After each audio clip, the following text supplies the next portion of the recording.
Hi, my name's Samuel William. I live in London, in the United Kingdom, and I host a regular radio show on YouTube called Truth You Can Wake Up To. I, like many others in this country, have come to a decision, and that is to stop funding the BBC.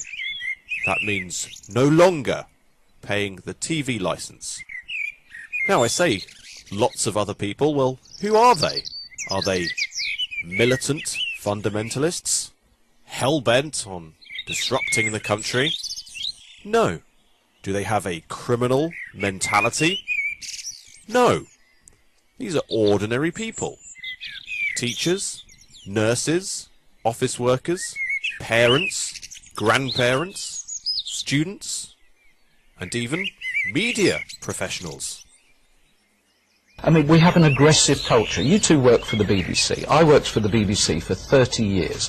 When I was at the BBC, it promoted the licence fee by saying how wonderful it was. But now, the organisation you work for says, we know where you are. Auntie's put boxing gloves on, and I was so incensed by the idea that I'm guilty of something that I actually cancelled my TV licence fee a few months ago. Because I'm not going to have the BBC or any organisation threatening me.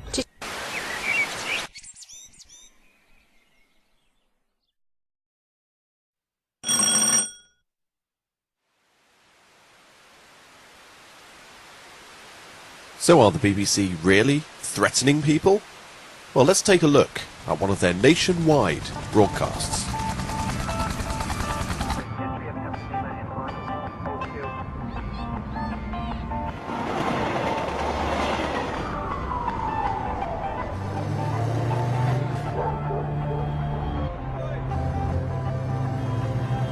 Your town, your street, your home. It's all in our database. New technology means it's easy to pay your TV license and impossible to hide if you don't. It's all in the database. Well, I think you'll agree that that advert would not look out of place if it was playing on a telly screen in the background of the film 1984. The voiceover is modulated as if it's coming from a machine, so this is warning us of the ever-presence of surveillance technology. And if the system they have is so flawless, then this advert can only operate as a threat. Of course, this isn't the only threatening techniques they use. Let's have a look at what they send through the door. So first, you'll receive the blue one. The writing's quite friendly. Hi, I'm writing to let you know your TV licence is due to expire on the above date, and I want to tell you how quick and easy we've made it to renew your licence. And direct debit is very simple, and no hassle whatsoever, saves you time. And remember, you must have a valid TV licence to receive or record any TV programme service. So why not sort it out today? It's one less thing to worry about. Well, do we have anything to worry about? Or maybe we should worry about the orange one that turns up next. Now the language is a little bit more serious. You need to pay immediately. Our records show you have not renewed your TV licence. If you use television receiving equipment, you are breaking the law, and you are risking prosecution and a fine of up to £1,000. So in the same letter, they say you do need to pay, but they also say if you have a television, you'll be breaking the law. So this letter is nicely informing us they don't actually know if we have a television or not. Now come the big guns. You are hereby given notice. This property is currently under investigation. If you are continuing to watch or record television programs without a license at this property, it is my duty to inform you that you are breaking the law. You are risking criminal prosecution, and you could face a fine of up to £1,000.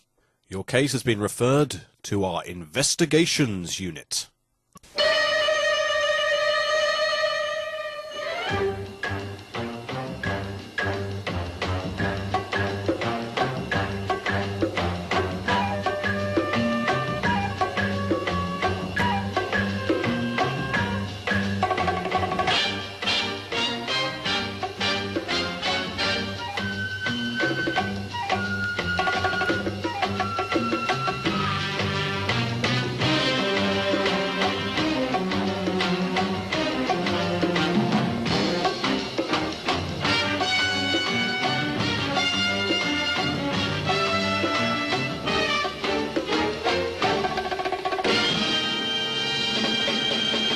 There could be a number of, like, different replies, couldn't there? I mean, I need time to think one up. We know you've got one. We detected it. Oh.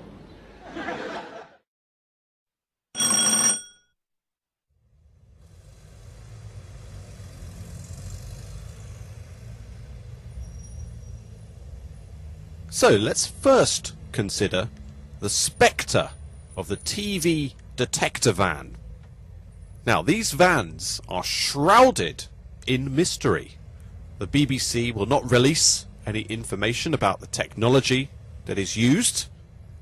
And in 2006, a Freedom of Information request was made to the BBC asking, have the TV detection vans ever been used for evidence to prosecute anyone?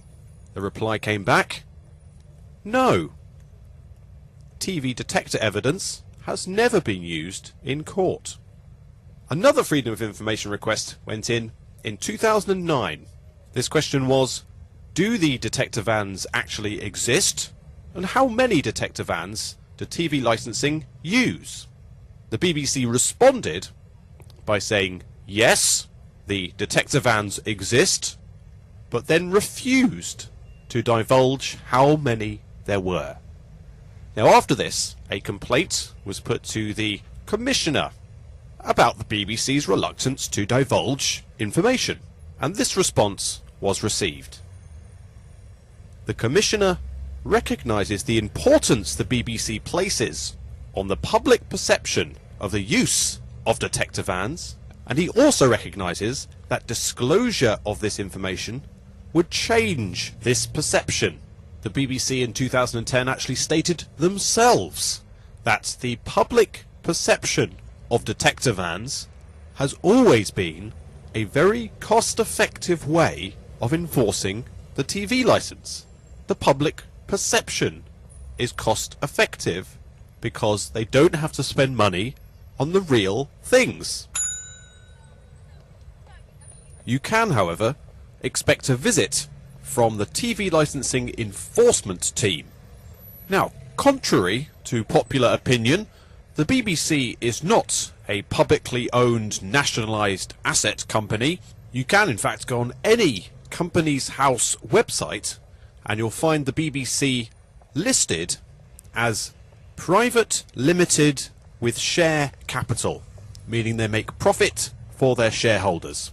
So in that they are a privately owned corporation, what authority do the TV licensing enforcement team have over you?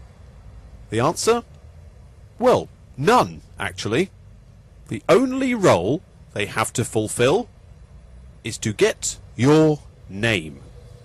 And that's because as a privately owned corporation, the BBC are trying to make a contract with you. They need your name, address, and they need your signature. Without any of those, they cannot have a legal contract. Now, I'm sure you've heard the words, "You have the right to remain silent." It's something that the police will say to you if they go to arrest you. Now, do they give you that right by informing you of it? No.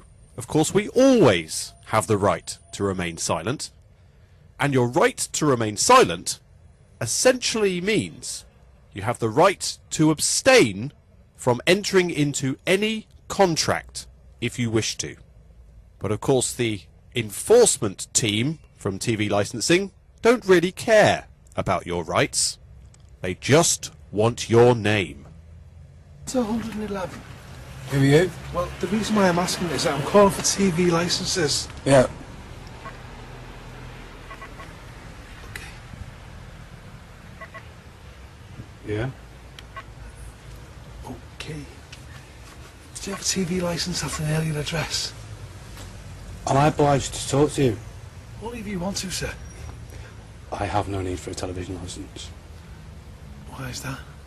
I have no need for a television licence. Do you have no TV?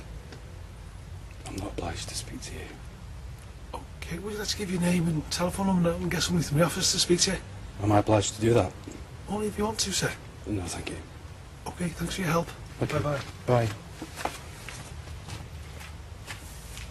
Right, okay. Yeah, I'm just making an inquiry here, you see. Okay, why don't you mind being filmed? Well, okay, you can come away.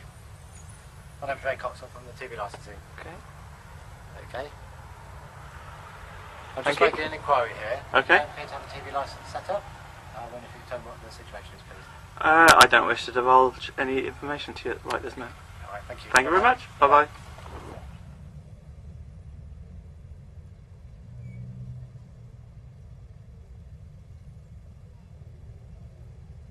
Of course, one option would be to not open the door at all. But who wants to live in fear? The best thing would be to open the door and just politely inform them that you do not need their services.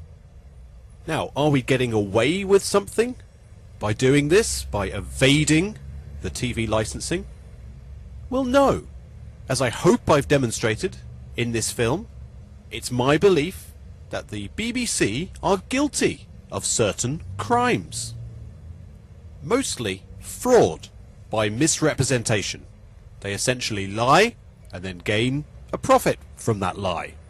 I believe they are guilty of harassment and certainly display threatening behaviour.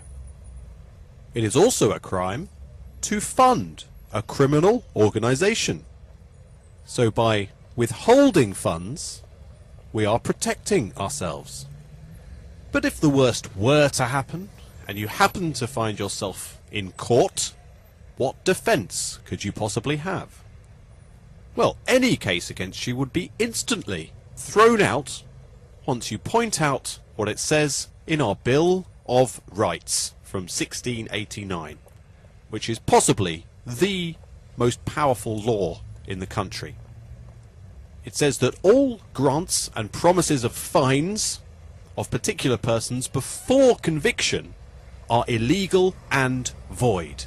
That means if you've been threatened with a fine before it has been ascertained if you are guilty or innocent, then that fine does not and cannot apply.